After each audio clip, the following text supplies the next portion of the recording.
حامدا و مصلیا اما بعد۔ محترم سامعین، آج میں عیدین، عید الاضحیٰ اور عید الفطر کے مشروع ہونے کی دلیل اور عیدین کی راتوں کی فضیلت بتاؤں گا۔ محترم سامعین، عیدین کے مشروع ہونے کی دلیل وہ حدیث ہے جو سنن ابی داؤد میں ہے۔ حدیث نمبر 1134 ہے۔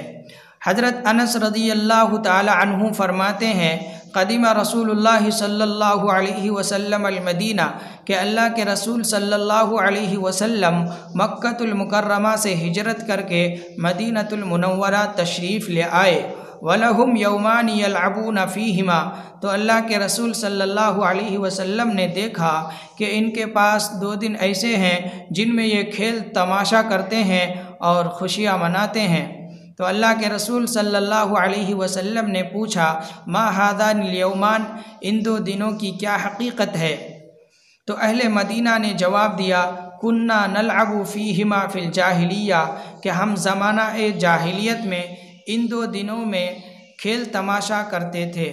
تو اللہ کے رسول صلی اللہ علیہ وسلم نے ارشاد فرمایا، ان اللہ قد ابدلکم بہما خیرا منہما، کہ اللہ رب العزت نے ان 2 دنوں کے عوض ان سے بہتر 2 دن عطا فرما دیا ہے، یوم الاضحیٰ و یوم الفطر، ایک عید الاضحیٰ اور ایک عید الفطر۔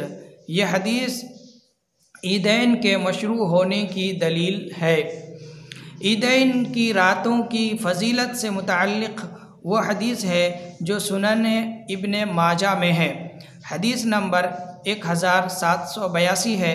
حضرت ابو امامہ رضی اللہ تعالی عنہ فرماتے ہیں کہ اللہ کے رسول صلی اللہ علیہ وسلم نے ارشاد فرمایا، من قام لیلتی العیدین محتسبا للہ لم یمت قلبہ یوم تموت القلوب، کہ جو شخص عیدین کی راتوں میں ثواب کی نیت سے اللہ کی عبادت کرے گا تو اس کا دل اس دن نہیں مرے گا جس دن دل مردہ ہو جائیں گے۔